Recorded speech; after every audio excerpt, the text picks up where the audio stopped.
ہو نہیں رہی، شاید حکومتی نظر ثانی کا انتظار کیا جا رہا ہے۔ شفا اسپتال کو کچھ لوگوں کا یہ ماننا ہے کہ سب جیل قرار دیا جائے گا۔ اڈیالہ سے 20 رکنی سٹاف عمران خان صاحب کے ساتھ اسپتال جائے گا، ڈپٹی سپرنٹینڈنٹ، اسسٹنٹ سپرنٹینڈنٹ، خانسامہ اور دیگر عملہ۔ یہ ایک معاملہ ہے۔ اب اس سے پہلے کہ جو اعظم نذیر تارڑ صاحب کا اعتراض ہے وہ بتاؤں، میں پہلے آپ کو لسٹ کر کے دیتا ہوں وہ چیزیں جو ایک ہی دن کے اندر، جیسے کسی صحافی نے کہا کہ ریلیف کا انبار لگ گیا، تو اس کو اگر نوٹ کریں کہ اعتراض جو حکومت کا رہا ہے وہ کتنا معنی خیز ہے۔ کیا ان سے دیر ہو گئی ہے؟ کیونکہ میں دیکھ رہا ہوں طلال چوہے صاحب نے تو یہ بھی کہا ہے کہ مٹھائی کھانے میں جلدی کر دی ہے، تو اس بات میں کتنا وزن ہے، اور انہیں کیوں لگتا ہے کہ جب تک ریاست اور یہ حکومت موجود ہے کوئی سازش نہیں ہو سکتی؟ سازش کی بات ہی نہیں ہو رہی، ہم کسی اور پرسپیکٹو میں بات کرنے کی کوشش کریں۔ آپ دیکھیے کل، اب یہ بات دھیان سے سنیں، کل کے دن ایک نہیں، دو نہیں، تین نہیں، بلکہ 3 سے زائد ایسے کام ہوئے، ایسے واقعات ہوئے جو معمول سے ہٹ کے تھے جب سے خان صاحب جیل میں ہیں۔ ایسا کبھی نہیں ہوا۔ مثلا عدالتی جو فیصلہ تھا ریٹن، یہ شام کے وقت کہیں آیا ہے، لکھا ہوا تحریری فیصلہ۔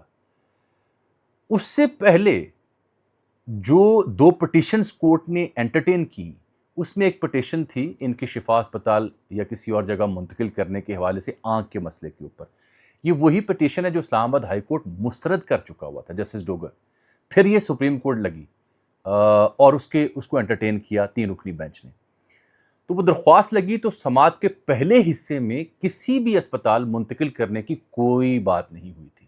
وقفہ آیا، وقفے کے بعد جب جج صاحبان آئے تو اس مدعے کو چھیڑا گیا، جو وہاں بیٹھے لوگوں کے لیے بھی سرپرائزنگ تھا، خوشگوار حیرت تھی، حتیٰ کہ پی ٹی آئی کے وکلاء کے لیے۔ وہ تو مانگ رہے تھے رسائی صرف، ایک۔ نمبر 2، تحریری فیصلہ آنے سے پہلے، correct me if I am wrong, لیکن میں نے جو ٹیکنیکلی ٹائم نوٹ کیا، تحریری فیصلہ آنے سے پہلے محترمہ نورین خان نیازی صاحبہ اڈیالہ پہنچ چکی تھیں، باقی بہنوں کو نہیں جانے دیا گیا۔ ان کی ملاقات ہوئی کانفرنس روم میں اپنے بھائی عمران احمد خان نیازی سے، جو کہ دسمبر 2025 کے بعد پہلی ملاقات تھی اہل خانہ سے۔ 8 ساڑھے 8 ماہ کا وقت ہے، ابھی تحریری فیصلہ نہیں آیا۔ یہ بڑی اہم بات ہے۔ نمبر 2، بشرا بیگم کی ملاقات ان کی فیملی سے بھی کل ہی کے دن کروائی گئی، جس میں موسیٰ مانیکا جو ان کے صاحبزادے ہیں، بھابی مہر النساء، یہ 40 منٹ کی ملاقات۔ نمبر 3، کل کے ہی دن عمران خان صاحب اور بشرا بیگم کی ملاقات بھی کروائی گئی اسی کمپاؤنڈ میں، یہ 30 منٹ ملاقات جاری رہی۔ نمبر 4، محترمہ نورین خان نیازی جب اڈیالہ سے مل کے آتی ہیں تو ظاہری بات ہے صحافی تو مجبور، ہاں جی ملاقات ہوئی، سنا آپ کی ملاقات کروا دی گئی، تو انہوں نے منہ پر ہاتھ رکھ کے انگلی سے خاموش رہنے کا اشارہ کیا۔ نمبر 5، علیمہ بی بی جو کسی بھی ایسے موقع پہ چپ نہیں رہتی تھی، انہوں نے بھی خاموشی اختیار کی اور کہا کہ نہیں، ہم انڈرٹیکنگ دے چکے ہیں۔ اور پورے ٹاک شوز کے اندر پی ٹی آئی نے اس سلسلے میں کوئی ایسی بات نہیں کی جو انڈرٹیکنگ کے خلاف ہو۔ تو 6-7 ایسے واقعات ہیں جو کافی ہیں سمجھانے کے لیے کہ صاحب صورتحال ہے کیا۔ اگر تو یہ حکومت کے خلاف کوئی سازش ہے، حکومت بے خبر تھی، حکومت کو تاخیر سے اندازہ ہوا کہ ان کے ساتھ کیا گیم ہوئی، تو یہ میں کچھ نہیں کہہ سکتا، لیکن میں واقعات کی ترتیب کے ذریعے تجزیہ آپ پہ چھوڑ رہا ہوں۔ آگے آ جاتے ہیں، پھر جو اعتراض آتا ہے اس کی نوعیت بتاتا ہوں، لیکن اس سے پہلے میں آپ کو ذرا خواجہ آصف صاحب کا ایک معنی خیز، انتہائی معنی خیز ٹویٹ، اس کا ذکر کر دوں، تجزیہ بھی آپ کو دیں گے، میرے ساتھ تھوڑی دیر اور قیام کیجیے گا۔ قائد صاحب نے کوئی 9 بجے کے آس پاس ایک بات کی، پی ٹی آئی کی اپنے قائد کے لیے این آر او حاصل کرنے کی خواہش اب نئی بلندیوں کو چھو رہی ہے۔ آج معمولی ریلیف ملا، جس انداز میں جشن منایا گیا وہ اس خواہش کی عکاسی کرتا ہے کہ این آر او چاہتے ہیں۔ مجھے کوئی اعتراض نہیں اسپتال لے جانے کے لیے، لیکن ان کے اپنے بیانات ایسے ہیں کہ جو قدرت کا انتقام معلوم ہوتا ہے۔ یہ ٹویٹ اگر آپ غور سے دیکھیں، بہت غور سے دیکھیں، تو اس ٹویٹ میں ایک بہت بڑا کنفیشن اور بہت بڑی سٹیٹمنٹ ہے۔ وہ پتہ ہے کیا؟ پی ٹی آئی کے بے شمار بانیوں میں سے ایک بانی کو معزز عدالت کی جانب سے غیر معمولی ریلیف ملا۔ غیر معمولی ریلیف کون کہہ رہا ہے؟ ملک کا وزیر دفاع، جن کا یہ ماننا ہے کہ سسٹم ہائیبرڈ ہے، فیصلے ہائیبرڈ طریقے سے ہوتے ہیں، جن کا کل پرسوں محمد مالک صاحب کے شو میں ماننا تھا کہ خان صاحب سے ملاقات کے معاملے میں بھی پی ایم اور جو مقتدرہ کی اعلیٰ قیادت ان کے بیچ تال میل ہے، فیصلے ہم مل کر کرتے ہیں۔ یہاں وہ کیا کہہ رہے ہیں؟ غیر معمولی ریلیف، اس میں ہے خبر، غیر معمولی ریلیف۔ اس کا مطلب ہے it is unlike what government was expecting. So why they were not on board? Is it a surprise for them? تو اس کے بدلے، سرپرائز کے بدلے کیا مانگا پھر؟ وہی بات جو میں نے کل شام کے ویلاگ میں کہی تھی کہ ہر فیصلے کو، ہر سیاسی موو کو، ہر سیاسی صورتحال کو آپ صرف ایک سٹیٹمنٹ سے ملا کر پڑھیے گا، وہ محسن نقوی صاحب کی سٹیٹمنٹ ہے۔ دیٹس اٹ، کوئی لمبی چوڑی کہانی نہیں۔ جو لوگ دور کی کوڑیاں لا رہے ہیں جی امریکہ میں مڈ ٹرم ہونے والے ہیں، وہ جی فلاں کا دباؤ، جی فلاں کا یہ وہ، نان نان نان نان نان، ایسی کوئی صورتحال نہیں ہے۔ انٹرنیشنلی پاکستان کا بابا بہت سٹ جگہ پہ بیٹھا ہوا ہے، فی الحال کوئی ضرورت نہیں۔ پی ٹی آئی کا اپنا کوئی پریشر نہیں تھا، کون سے دھرنے ہو رہے تھے، کون سے احتجاج ہو رہے تھے، کون سا جلاؤ گھراؤ ہو رہا تھا، نتھنگ۔ تو پھر ایسے میں خالد صاحب کو یہ لکھنا کہ غیر معمولی ریلیف، اس لفظ میں خبر پنہا ہے، بس اس پہ آپ غور کیجیے گا۔ آگے حالانکہ کامران شاہد صاحب وہ فرماتے ہیں کہ اچھے دن آنے والے ہیں۔ اب جو میں کہہ رہا ہوں اس کی ایک اور پہلو سن لیں۔ اچھے دن آنے والے ہیں، 28ویں ترمیم آ رہی ہے، یہ روایتی جماعتوں کے خلاف جہاد ہے۔ یہ ترمیم چھوٹے یونٹس بنیں گے، صوبے بنیں گے، ایکسپرٹس لانچ کیے جائیں گے، وہ ٹیکنوکریٹ ایکسپرٹس، ماہرین۔ روایتی سیاست کو دفن کر دیا جائے گا، کامران شاہد صاحب۔ لیکن وہ یہ بھی کہتے ہیں کہ کوئی سازش حکومت کے خلاف نہیں ہو رہی۔ اب آ جاتے ہیں آگے، بڑا دلچسپ مدعا ہے۔ طارق فضل چوئس صاحب نے سر شام یہ کہا، پارلیمانی امور کو دیکھتے ہیں، حکومتی وزیر، کہ فیصلے پر ممنوع عمل کریں گے، سپریم کورٹ کا فیصلہ ہے۔ پھر رانا ثناء اللہ صاحب آ جاتے ہیں، وہ کہتے ہیں سپریم کورٹ کا فیصلہ تسلیم ہے، میرٹ پر مبنی لگ رہا ہے۔ پھر آ جاتے ہیں ناصر بٹ صاحب، جنہوں نے پہلے میڈیا سے بات کی اور پھر کل میرا شو تھا سنو نیوز پر، اس کے کلپ ایکس کے اوپر پڑے ہیں، وہ ضرور سنیے گا۔ وہ تو کہتے ہیں نواز شریف کے خلاف سازش ہوگی، یہ پہنچا وہیں پہ خمیر، وہ پہنچی وہیں پہ خاک جہاں کا خمیر تھا، یہی وہ چاہتا تھا۔ انہوں نے یہ تک کہہ دیا کہ اگلی منزل بنی گل ہے، میں نہیں کہہ رہا۔ ناصر بٹ صاحب نے اس فقیر کے شو میں سنو نیوز پر جو 8 بجے نشر ہوتا ہے سوموار سے جمعرات، وہاں یہ کہا، اس کے کلپ ایکس پہ ٹویٹر پہ موجود ہیں، کہ یہ خان صاحب یہی چاہتے تھے اور یہ نواز شریف کے خلاف سازش ہو گئی ہے اور اللہ ان کو بے نقاب کرے گا اور یہ اسپتال کے بعد اب بنی گالہ منتقل ہوگا۔ تو میں نے ان سے بار بار پوچھا کہ وہ ہائیبرڈ نظام ہے، اب سب ایک پیج پہ، پریشانی کی ضرورت کیا ہے؟ اس کا جواب سنیے گا۔ آگے آ جاتے ہیں، یہ 3 بیان میں نے سنا ہے۔ چوتھا، سعد رفیق صاحب جن کا میں نے بار بار ذکر کیا، وہ کہتے ہیں فیصلے سے عدلیہ کا کھویا ہوا وقار بحال ہوگا۔ 5واں، اعظم نذیر تارڑ صاحب، حکم کا ہم نے جائزہ لیا ہے، فیصلے پر نظر ثانی کے لیے سپریم کورٹ سے رجوع کریں گے۔ کیا سپریم کورٹ کا حکم تمام قیدیوں کے لیے ہوگا؟ جیل میں بہت سے قیدی ہیں جن کی صحت کے مسائل ہیں، سزا یافتہ کو سرکاری اسپتال علاج ہونا چاہیے، نجی اسپتال میں نہیں۔ اس لیے تو میں کہہ رہا ہوں، کیا نون لیگ کنفیوز ہے؟ کیا یہ ریلیف ہے؟ کیا یہ سازش ہے یا کچھ اور؟ خوش ہونا ہے نون لیگ نے، نہیں ہونا؟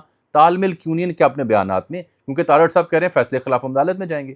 اب جہاں تک بات ہے فیصلے کی، اس میں 2 چیزیں سنیں۔ ایک تو بات یہ کہ اب یہ سب سے امپورٹنٹ پارٹ اب میں آپ کو ٹیکنیکل بتانے لگا ہوں۔ جو تارڑ صاحب کہہ رہے ہیں کہ ہم فیصلے کے خلاف جائیں گے، اس میں پیراگراف نمبر 12 اور پیراگراف نمبر 13 اس فیصلے کا، یہ انتہائی اہم ہے۔ جو میں نے عرض کی تھی شروع میں آپ سے کہ سپریم کورٹ کے فیصلے نے کوئی لکونہ رہنے نہیں دیا، ہر شے سمیٹ دیا، بڑا مربوط سا فیصلہ ہے، تگڑا فیصلہ لگ رہا ہے، کہ مجھے کوئی اچانک فیصلہ نہیں لگ رہا۔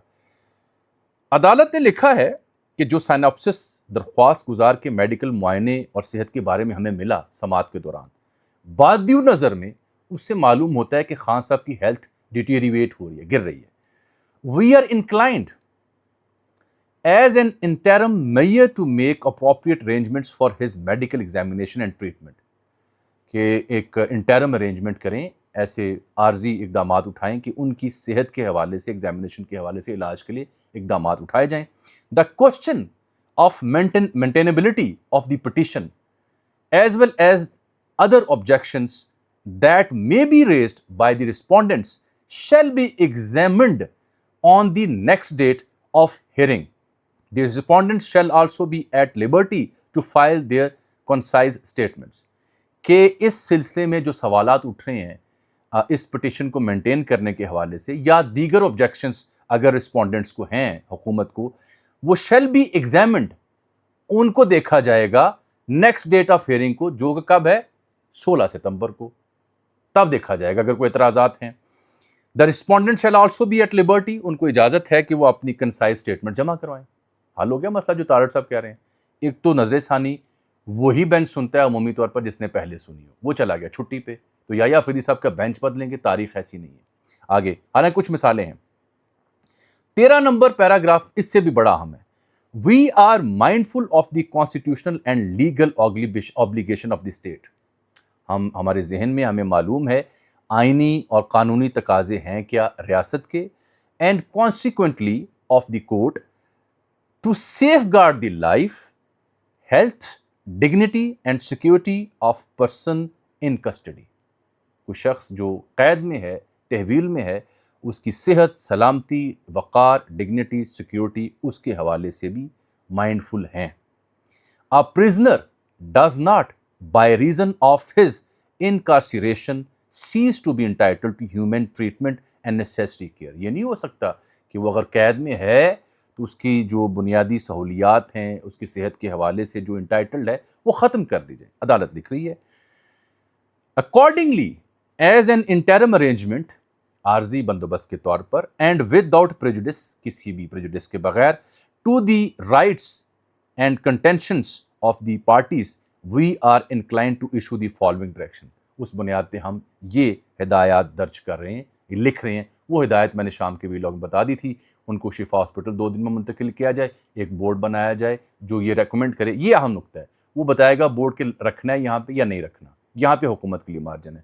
تیسرا، ان کی فیملی سے ملاقات ہو سکے، بیٹوں سے بات ہو سکے، ان کے اہل خانہ ان سے مل سکتے ہیں، ان کے ڈاکٹر فیصل سلطان اور میڈم عظمیٰ وہ آ سکتی ہیں، اور پھر وہاں پہ کوئی سیاسی گفتگو نہیں ہوگی.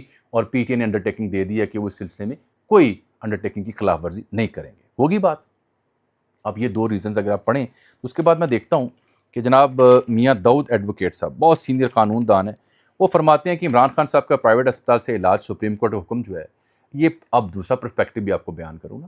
وہ فرماتے ہیں کہ سپریم کورٹ کا جو حکم ہے وہ پریزن رول نمبر 197 397 جو ایکٹ ہے 1894 کا، اس کی دفعہ 37 اور 39، اور جو آئین کا آرٹیکل 4 اور 25 ہے اس کی خلاف ورزی ہے، کیونکہ اس کے تحت سرکاری ادارے سے علاج ہوتا ہے، پرائیویٹ سے نہیں ہوتا. یہ ان کی آبجیکشن ہے.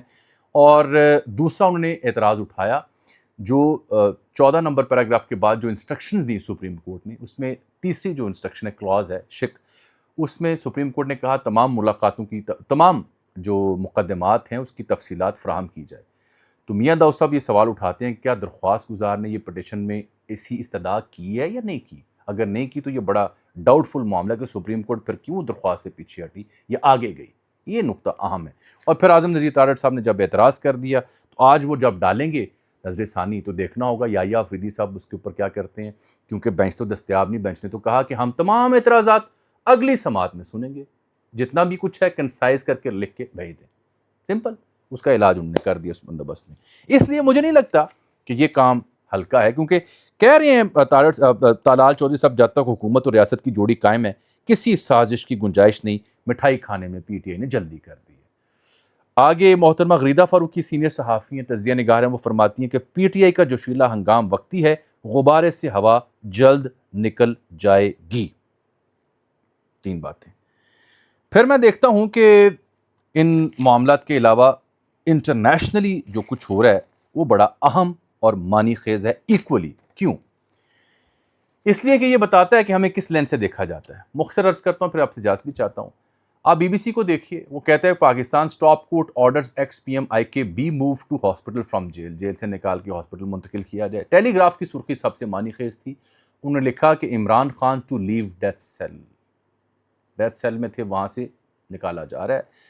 I K the former prime minister legendary cricket captain will be move from his death cell in prison to hospital. یہ سرخی تھی ایگزیکٹ. رائٹرز نے بھی یہ خبر لگائی ہوئی ہے. ٹائمز نو بھارت میں، ڈیلی میل انگلینڈ کا، N D T V, Economist, الجزیرہ، امریکی اخبارات، ایون تہران کے اخبارات، چینی اخبارات، ترکیہ کے اخبارات، ہر جگہ یہ خبر ہیڈ لائن تھی. اس سے آپ اندازہ کریں خبر کتنی اہم تھی. مدعا وہی، معاملے کو اس نقطے سے جوڑ کر پڑھیے گا. فی الحال علاج معالجے میں مجھے فوراً بنی گالا جاتے ہوئے محسوس نہیں ہوتے، کیونکہ یہ بھی دیکھنا ہے کہ وہ خان صاحب خود اس سب میں سے کیا اٹھاتے ہیں اور کتنا اٹھاتے ہیں، اور سسٹم ان کو یہاں تک اگر لے آیا ہے تو اس کے بدلے مقصود کیا ہے، اس پہ نظر رکھیں۔ باقی لمبی لمبی تھیوریاں ہیں، لمبی لمبی کہانیاں ہیں، اس پہ بھی توجہ فوکس نہ کیجیے گا، زیادہ آگے یا پیچھے نہ جائے گا، اس سٹیٹمنٹ سے ہر شے کو جوڑیے گا۔ اللہ حافظ۔